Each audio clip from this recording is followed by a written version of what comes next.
तो हम लोग क्या पढ़ रहे थे? क्लासिफिकेशन ऑफ सॉल्यूशन, किस बेसिस पर, चलो देखते हैं। ठीक, तो हम लोग क्लासिफिकेशन ऑफ सॉल्यूशन पढ़ रहे थे।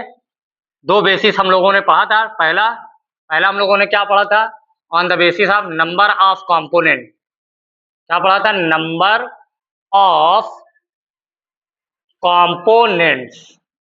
ठीक, और दूसरा हम लोगों ने पढ़ा था water as solvent. Water as solvent. आज हम लोग तीसरी बेसिस देखते हैं, किस बेसिस पर। ठीक, चलिए शुरू करते हैं।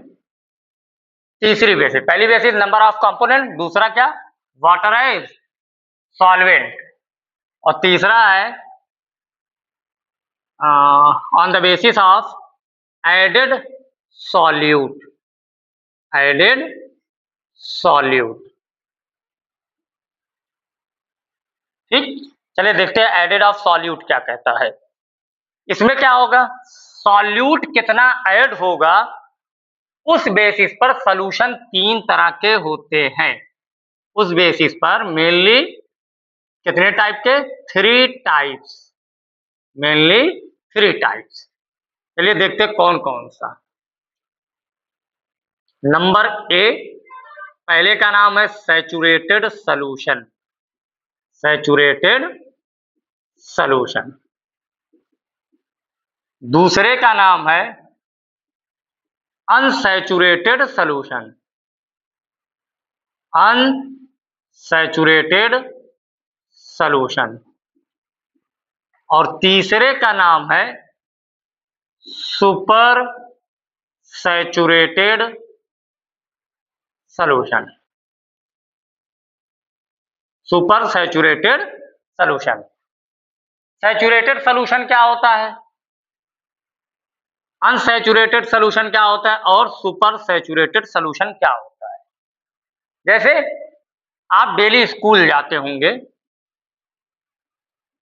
आप अगर स्कूल जा रहे हैं तो आपका जो क्लास चलता होगा 40 टू 45 मिनट का आपका एक पीरियड रहता होगा। और जब टीचर आते हैं पढ़ाने के लिए, क्लास लेने के लिए, अगर वो टीचर 40 मिनट की क्लास है और आपको लगातार 40 मिनट्स पढ़ा दें, तो सभी बच्चे धीमी धीमी आवाज में बोलने लगते हैं, सर बस करिए बस करिए। अगर उनसे पूछा जाए क्यों, तो वो कहते हैं कि सर हम सैचुरेट हो गए हैं। हम क्या हो गए हैं? सैचुरेट, यानी इससे ज्यादा अब हम नहीं पढ़ सकते हैं। तो अब इसको एग्जाम्पल से समझिए कि सैचुरेटेड सॉल्यूशन क्या होता है। जैसे मैंने एक कोई कंटेनर ले लिया, कोई वेसल ले लिया, इसके अंदर मैंने वाटर लिया। मैंने लिया कितना ग्राम बेटा? 100 ग्राम वाटर। 100 gram water.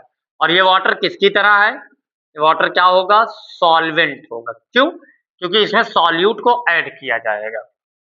और मैं एक सॉल्ट लूंगा, जो क्या होगा बेटा? सॉल्यूट। सॉल्यूट का क्या नाम है? Potassium nitrate. पोटेशियम नाइट्रेट, जिसका केमिकल फॉर्मूला क्या है? KNO3।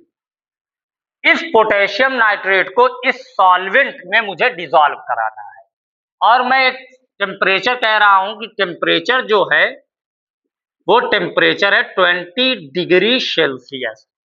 टेम्परेचर कितना लिया गया? 20 डिग्री सेल्सियस। सॉल्वेंट यानी वाटर कितना लिया गया? 100 ग्राम लिया गया। और सॉल्यूट क्या है मेरे पास? Potassium nitrate. सबसे पहले मैं क्या किया कि 10 ग्राम पोटेशियम नाइट्रेट लिया और इसके अंदर डिसॉल्व किया। मैंने देखा कि 10 ग्राम पोटेशियम नाइट्रेट डिसॉल्व हो गया। फिर मैंने 10 ग्राम और पोटेशियम नाइट्रेट लिया, उसको डिसॉल्व किया, वो भी डिसॉल्व हो गया इजिली, कोई दिक्कत नहीं हुई। फिर मैंने 10 ग्राम पोटेशियम नाइट्रेट लिया और फिर उसको मैं इस 100 ग्राम वाटर में एट 20 डिग्री सेल्सियस पर मैंने डिसॉल्व किया। यानी टोटल कितना हो गया? 30 ग्राम पोटेशियम नाइट्रेट मैंने डिसॉल्व कर दिया। अब मैं चाह रहा हूं कि इससे ज्यादा मैं डिसॉल्व करूं। फिर मैंने क्या किया कि 5 ग्राम और पोटेशियम नाइट्रेट लिया और इस 100 ग्राम वाटर के अंदर मैं डिसॉल्व कर रहा हूँ। 5 ग्राम और ये इसके, तो मैंने देखा कि ये जो 5 ग्राम मैंने लिया, ये डिसॉल्व कर रहा हूँ, ये नहीं हो रहा है। इसका मतलब ये सॉल्यूशन क्या हो रहा है, सैचुरेट हो चुका है। फिर मैंने क्या किया कि 4 ग्राम लिया, नहीं हुआ, फिर 3 नहीं हुआ, फिर 2 नहीं हुआ, फिर मैंने 1 ग्राम पोटेशियम नाइट्रेट और लिया मैं और इसके अंदर डिसॉल्व करवाया, तो वो 1 ग्राम डिसॉल्व हो गया। कितने ग्राम वाटर में? 100 ग्राम वाटर में। कितने टेम्परेचर पर? 20 डिग्री सेल्सियस पर। पहले मैंने कितना किया? 30 ग्राम।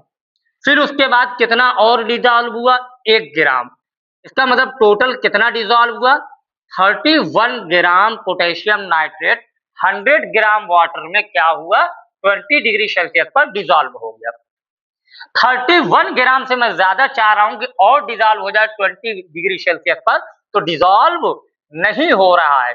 और अगर डिसॉल्व नहीं हो रहा है तो इसका मतलब ये हुआ कि 100 ग्राम पानी में मैक्सिमम 31 ग्राम पोटेशियम नाइट्रेट क्या हो सकता है? डिसॉल्व हो सकता है। तो इससे क्या पता चला? अगर हम लोग 100 ग्राम पानी में 31 ग्राम पोटेशियम नाइट्रेट डिसॉल्व करेंगे तो जो सॉल्यूशन बनेगा वो सॉल्यूशन क्या कहलाएगा? सैचुरेटेड सॉल्यूशन कहलाएगा। आई बात समझ में? तो मैक्सिमम जितना अमाउंट सॉल्यूट का पर्टिकुलर सॉल्वेंट में डिसॉल्व हो सकता है, गिवन अमाउंट ऑफ सॉल्वेंट में डिसॉल्व हो सकता है, तो जो सॉल्यूशन बनता है उस सॉल्यूशन को सैचुरेटेड सॉल्यूशन कहते हैं। आई बात समझ में? अब चलिए देखते हैं कि अनसैचुरेटेड सॉल्यूशन क्या होता है। इसको इस तरह से समझिए, जैसे मान लीजिए कि कोई है जो डेली 3 रोटी खा रहा है और उसको 3 रोटी मिल गई और वो खा लिया, उसके बाद अगर उसको आप चौथी रोटी देंगे तो वो कहेगा कि नहीं मेरा पेट भर गया है, वो क्या बोलेगा कि मैं क्या हो गया हूँ? सैचुरेट हो गया। मतलब मैक्सिमम जितनी रोटी वो खा सकता था वो खा लिया। तो इसका मतलब maximum amount of solute given amount of solvent में जितना डिसॉल्व हो सकता है तब जो सोल्यूशन बन के आएगा वो कैसा रहेगा? सैचुरेटेड सोल्यूशन रहेगा। अब देखते हैं अनसैचुरेटेड सोल्यूशन क्या होता है। अनसैचुरेटेड सोल्यूशन को इस तरह से समझिए, ठीक। फिर मैंने वही किया, 100 ग्राम पानी लिया, 100 ग्राम वाटर, ये क्या होगा? सॉल्वेंट होगा। ये क्या होगा? सॉल्वेंट होगा।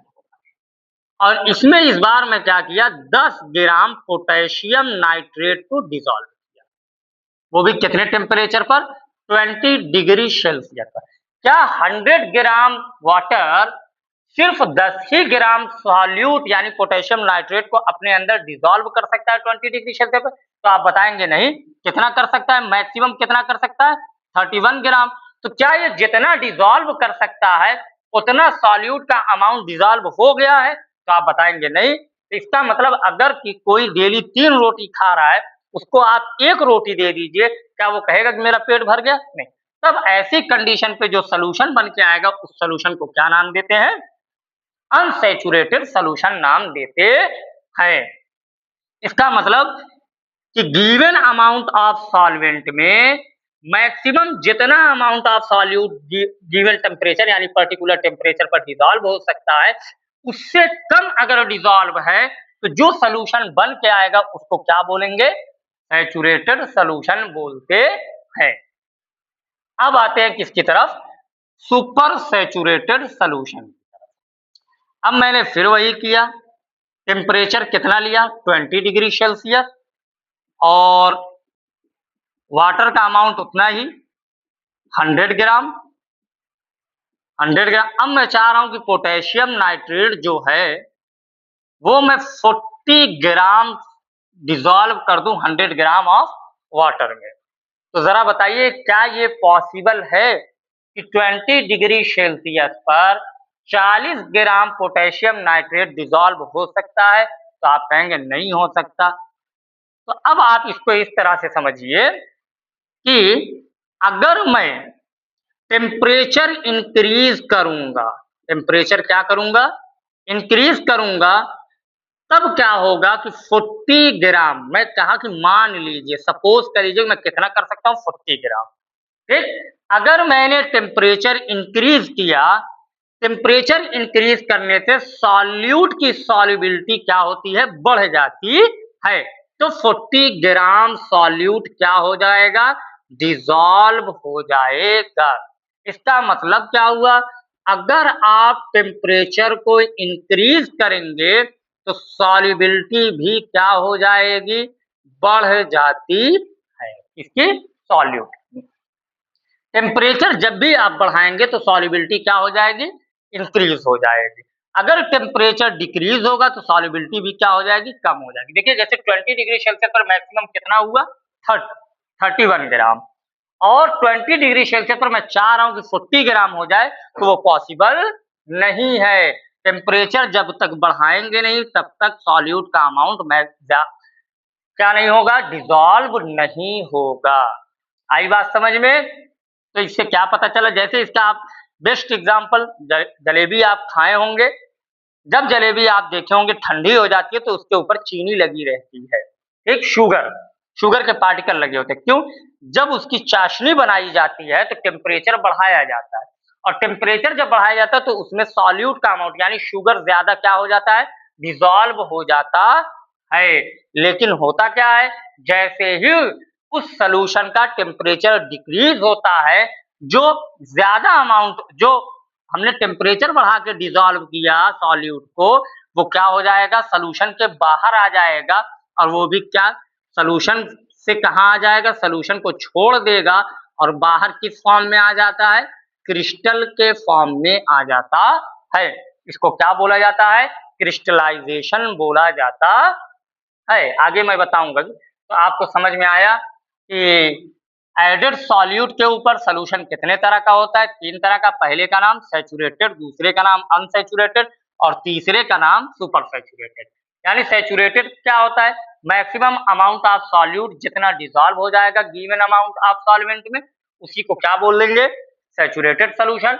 अनसैचुरेटेड सॉल्यूशन क्या होता है, मैक्सिमम जितना डिसॉल्व कर सकता है उससे कम डिसॉल्व, उसको क्या बोलते हैं, अनसैचुरेटेड। और सुपर सैचुरेटेड सॉल्यूशन क्या होता है, मैक्सिमम जितना अमाउंट सॉल्यूट डिसॉल्व कर सकता है, टेम्परेचर इंक्रीज करके उससे ज्यादा डिसॉल्व करा दिया जाए, उस ऐसे सॉल्यूशन को क्या बोलते हैं, सुपर सैचुरेटेड सॉल्यूशन बोलते हैं।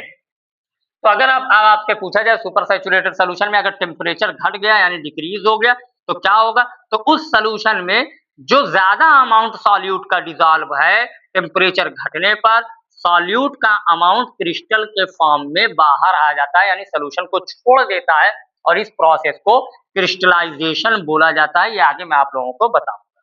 ठीक, अब अगली टॉपिक देखते हैं। यानी 3 तरह से हम लोगों ने देख लिया। चलिए अब हम लोग चौथा देखते हैं, किस बेसिस पर। चौथा जो है वो है relative concentration of solute and solvent. Relative,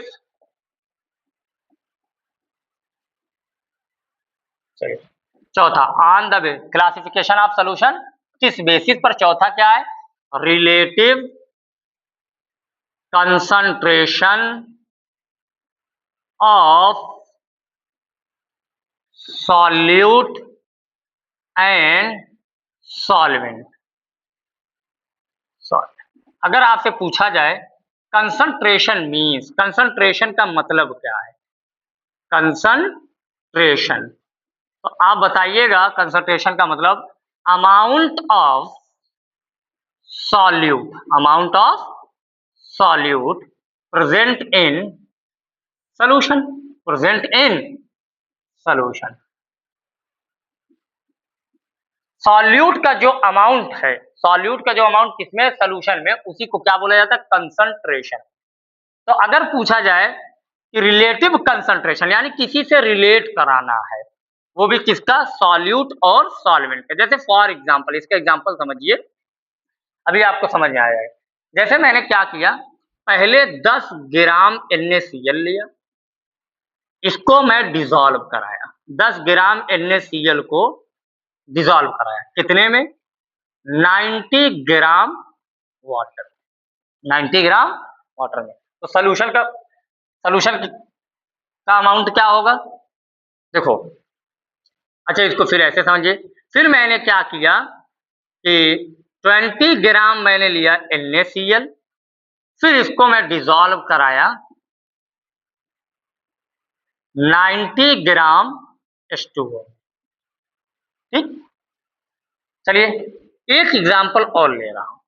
जैसे मैंने लिया 2 ग्राम NaCl, यानी 2 ग्राम NaCl लिया और इसको मैं डिसॉल्व कर रहा हूं 90 ग्राम H2O में, यानी 90 ग्राम पानी। तो देखते हैं, अगर मैं इन दोनों के रिलेशन में पूछूं तो जरा बताओ सॉल्यूट का अमाउंट ज्यादा कहां पे है, तो आप कहेंगे यहां पे सॉल्यूट का अमाउंट ज्यादा है और यहाँ पे सॉल्यूट का अमाउंट कम है। तो अगर पूछा जाए कि इन दोनों में कंसंट्रेशन सॉल्यूट की कहाँ ज्यादा है, यहाँ पे ज्यादा है, तो जब कंसंट्रेशन सॉल्यूट की ज्यादा होगी तो ऐसे सॉल्यूशन का नाम होता है कंसंट्रेटेड सॉल्यूशन। क्या नाम होता है? अगर सॉल्यूट का अमाउंट ज्यादा है तो ऐसे सॉल्यूशन को क्या कहते हैं? Concentrated solution. अब मुझे एक बात और बताइए, आपने देखा होगा किताब में लिखा होता है CONC, कंसंट्रेटेड सॉल्यूशन को शॉर्ट में ऐसे लिखते हैं। और अगर सॉल्यूट का अमाउंट यहाँ पर कम है तो इसका मतलब ये सॉल्यूशन कैसा हुआ? Diluted solution. कैसा सॉल्यूशन? Diluted solution. और इसको शॉर्ट में लिखते हैं DIL, यानी डाइल्यूटेड सॉल्यूशन। और यहाँ पे अगर तीनों को रिलेट किया जाए तो यहाँ पे सॉल्यूट का अमाउंट बहुत कम है, तो यानी ये सॉल्यूशन कैसा होगा? Very diluted. कैसा होगा? Very diluted. अगर सॉल्यूट का अमाउंट कम है तो कैसा सॉल्यूशन? Diluted solution. अगर सॉल्यूट का अमाउंट ज्यादा है तो कैसा सॉल्यूशन? Concentrated solution. और अगर सॉल्यूट का अमाउंट बहुत कम है तो कैसा सॉल्यूशन? Very diluted solution. ये किस बेसिस पर हो गया? कंसंट्रेशन के बेसिस पर हो गया। चलिए अब अगला देखते हैं।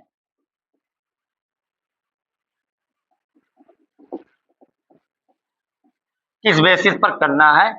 On the basis of classification of solution on the basis of. तो हम लोगों ने कितने तरह का सॉल्यूशन पढ़ लिया? 4 टाइप्स हम लोगों ने पढ़ लिए अलग अलग बेसिस पर। अगला हम चलते हैं number 5, on the basis of physical state. Physical state of solute and solvent. Physical state of solute and solvent. Solute और सॉल्वेंट की फिजिकल स्टेट के बेसिस पर। आप लोगों को याद है कि पिछले लेक्चर में मैं आप लोगों को बताया था कि फिजिकल स्टेट कितनी होती है, तो आप लोगों ने जवाब दिया था 3। मैटर की फिजिकल स्टेट कितनी होती है? 3। पहले का नाम सॉलिड, दूसरे का नाम लिक्विड और तीसरे का नाम गैस। सॉलिड को किससे डिनोट करते हैं? S से, लिक्विड को स्मॉल l से और गैस को स्मॉल g से। फिजिकल स्टेट मैटर की 3 ही होती है, सॉलिड, लिक्विड, गैस।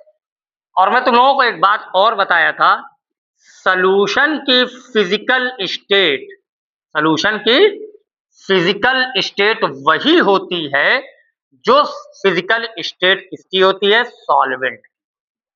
इसका मतलब क्या हुआ? अगर सॉल्यूशन में आपका सॉल्वेंट लिक्विड है तो सॉल्यूशन भी कैसा होगा? लिक्विड होगा। अगर सॉल्वेंट सॉलिड है तो सॉल्यूशन भी कैसा होगा? सॉलिड होगा। और अगर सॉल्वेंट गैस है तो सॉल्यूशन भी कैसा होगा? Gaseous solution. यानी इस बेसिस पर सबसे पहले हम लोग किसके बारे में पढ़ेंगे? सॉलिड सॉल्यूशन के बारे में। इसके बारे में? सॉलिड सॉल्यूशन के बारे में। ठीक, तो चलिए देखते हैं सॉलिड सॉल्यूशन क्या होगा। अगर सॉलिड सॉल्यूशन बन रहा है इसका मतलब क्या होगा? सॉल्वेंट क्या होगा? सॉलिड होगा।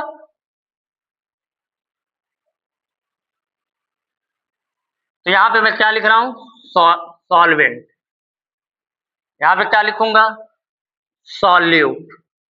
और यहां पे लिखूंगा एग्जाम्पल। यहां पे क्या? उसका एग्जाम्पल। अब मुझे सॉलिड सोल्यूशन बनाना है, तो इसका मतलब मेरा सॉल्वेंट क्या होना चाहिए? सॉलिड, सॉलिड, सॉलिड और सॉलिड। ठीक। तो अब अगर सॉलिड सोल्यूशन है, सबसे पहले मैं क्या करूंगा कि सॉल्यूट सबसे पहले ले लेते हैं गैस। तो अगर सॉल्यूट गैस है और सॉल्वेंट सॉलिड है, अगर सॉल्वेंट सॉलिड है और सॉल्यूट क्या है? गैस है, तो जरा बताइए सोल्यूशन कैसा बन के आएगा? Solid solution. क्यों? क्योंकि सॉल्वेंट की फिजिकल स्टेट जो होगी वही सोल्यूशन की फिजिकल स्टेट होगी। अब अगर पूछा जाए इसका एग्जाम्पल क्या होगा, तो चलिए इसका एग्जाम्पल समझने से पहले दो टर्म समझिए। पहले का नाम है एडजॉर्प्शन, पहले का नाम एडजॉर्प्शन और दूसरे का नाम है एब्जॉर्प्शन, एब्जॉर्प्शन। ठीक। क्या फर्क है दोनों में? तो ये मत बता दीजिएगा कि इसमें डी है और इसमें बी है, यही डिफरेंस है। नहीं, दोनों में बहुत डिफरेंस है। जैसे अब इसको समझिए, जैसे ये मेरे पास मार्कर है, ठीक, इस पे अगर मैं पानी की 2-3 बूंद गिराऊं, तो क्या वो पानी का जो पार्टिकल होगा इस मार्कर के अंदर चला जाएगा, या फिर पानी गिरेगा, या फिर इसके सरफेस पर एक बूंद चिपक जाएगा? कुछ ना कुछ तो ऐसा होगा। अब जाहिर सी बात है कि मार्कर के अंदर वो पानी तो जाएगा नहीं। अगर कोई चीज एब्जॉर्ब की जाती है तो उसको बोलते हैं एब्जॉर्प्शन, और अगर कोई चीज, कोई सब्सटेंस किसी के सरफेस पर चिपक जाता है, सरफेस पर क्या हो जाता है? चिपक जाता है, यानी स्टिक हो जाता है, तो उसको बोलते हैं एडजॉर्प्शन। तो अब जरा देखिए, हाइड्रोजन गैस जो होती है वो पैलेडियम नाम के सॉलिड के ऊपर क्या होती है? मेटल के ऊपर चिपक जाती है। तो इसका एग्जांपल क्या हुआ? Adsorption of hydrogen gas on palladium, on palladium. ठीक। यानी किसका एडजॉर्प्शन? हाइड्रोजन गैस का। किसके ऊपर? पैलेडियम के ऊपर। तो कैसा सोल्यूशन बन के आएगा? Solid solution. अब इसमें हाइड्रोजन गैस जो है ये तो गैस है, सॉल्यूट हो गया, और पैलेडियम क्या है? मेटल है, और मेटल क्या है? सॉलिड है, तो ये सॉल्वेंट। कैसा सोल्यूशन बन के आएगा? Solid solution. ठीक। दूसरा, अगर सॉल्वेंट क्या रहे, सॉल्यूट क्या रहे? लिक्विड, और सॉल्वेंट क्या रहे? सॉलिड रहे, तब भी सोल्यूशन कैसा बन के आएगा? Solid solution. अब आपके दिमाग में कोई ऐसा मेटल है कि जो रूम टेम्परेचर पर लिक्विड स्टेट में होता है? रूम टेम्परेचर पर लिक्विड स्टेट में होता है, तो आप कहेंगे जी सर मरकरी, मरकरी Hg। ठीक। मरकरी क्या होता है? रूम टेम्परेचर पर किस स्टेट में होती है? लिक्विड स्टेट में।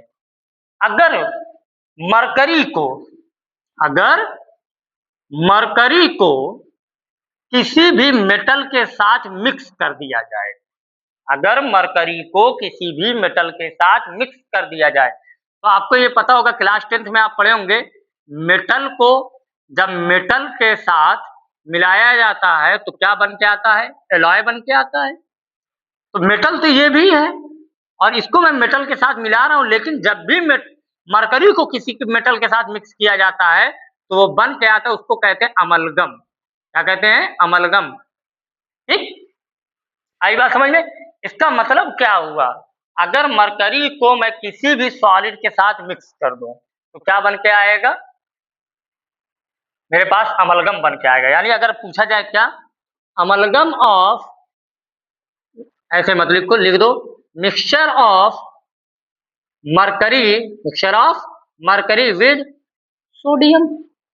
सोडियम के साथ, सोडियम एक क्या है? मेटल है। क्या होता है ये? इसकी फिजिकल स्टेट सॉलिड।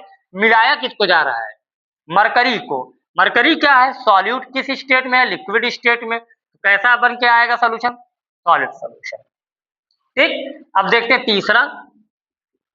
देखो, सॉलिड में गैस, सॉलिड में लिक्विड, अब सॉलिड में सॉलिड। सॉलिड में सॉलिड।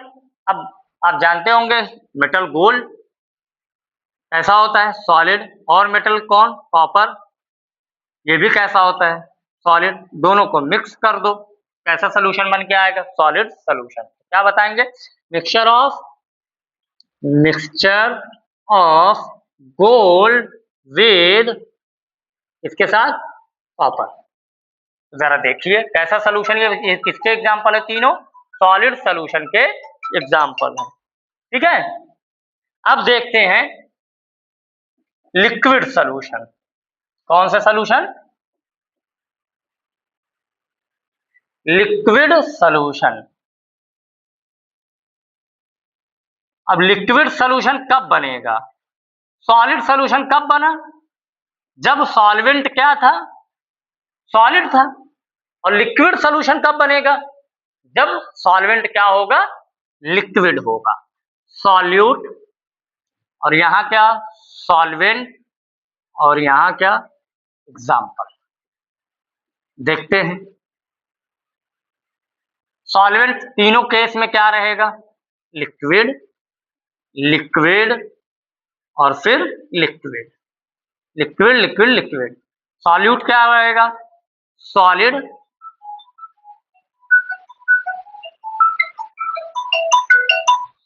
हाँ दानियाल, हाँ हाँ,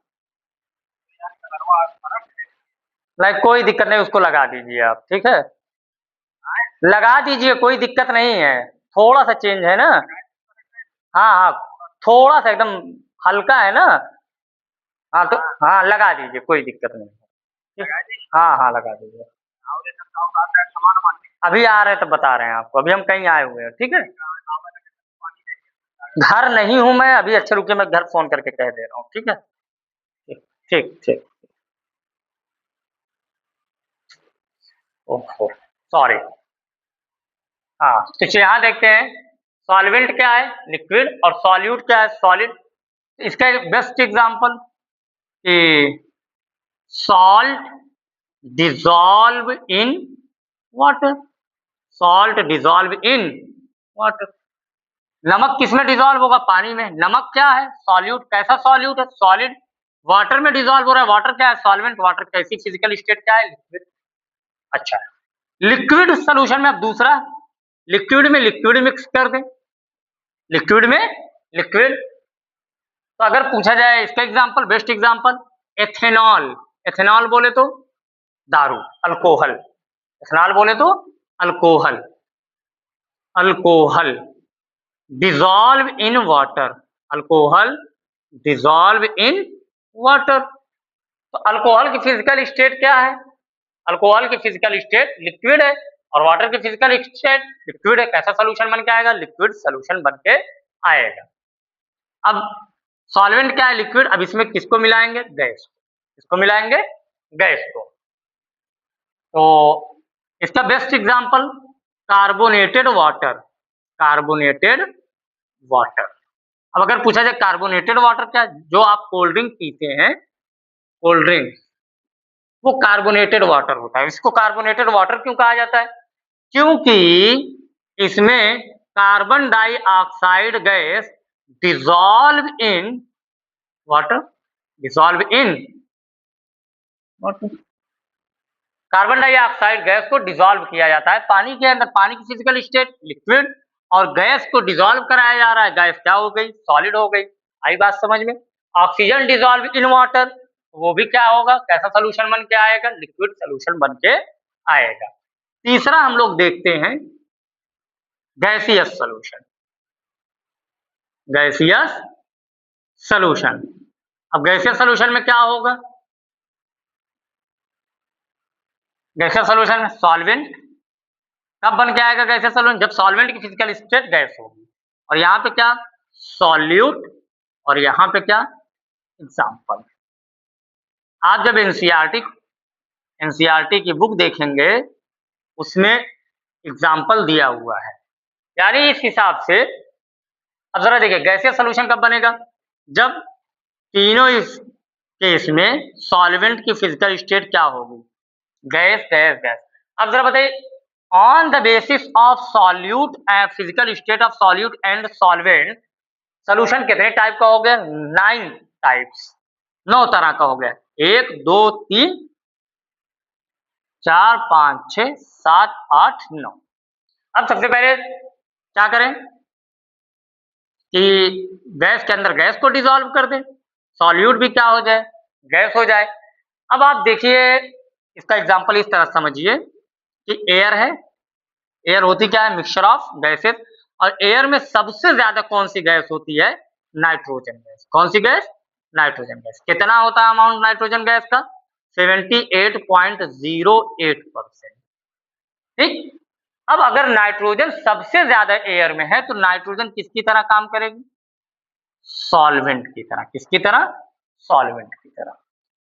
ठीक। और जो दूसरी गैसेस होंगी एयर के अंदर वो किसकी तरह होंगी? सॉल्यूट की तरह होगी। इसका मतलब क्या हुआ कि अगर मैं ये लिख दूं oxygen in air, oxygen in air, air यानी इसमें एयर में सबसे ज्यादा कौन होगा? Nitrogen gas. इसका मतलब नाइट्रोजन क्या होगी? नाइट्रोजन क्या हो गई? सॉल्वेंट की तरह काम करेगा, और ऑक्सीजन गैस किसकी तरह काम करेगी? सॉल्यूट की तरह काम करेगी। ठीक। अब अगर पूछा जाए गैस में क्या? लिक्विड।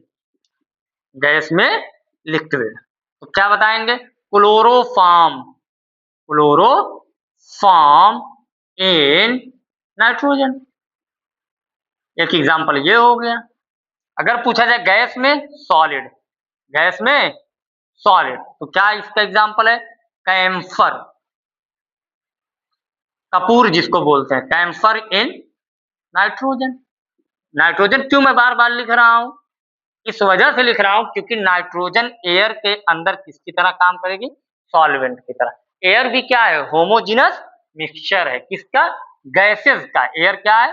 होमोजिनस मिक्सचर है गैसेस का। इसका मतलब एयर भी क्या है? एक तरह का सोल्यूशन है। आई बात समझ में? तो हम लोगों ने किस बेसिस पर कितने तरह का सोल्यूशन है वो हम लोगों ने देखा। ऑन द बेसिस ऑफ हमने 5 तरह का, नंबर ऑफ कंपोनेंट के बेस पर। यहाँ पे हम लोगों ने सबसे पहले क्या पढ़ा? अगर कंपोनेंट 2 होंगे तो बाइनरी, कंपोनेंट 3 होंगे तो टर्नरी, और कंपोनेंट 4 होगा तो क्वाटरनरी।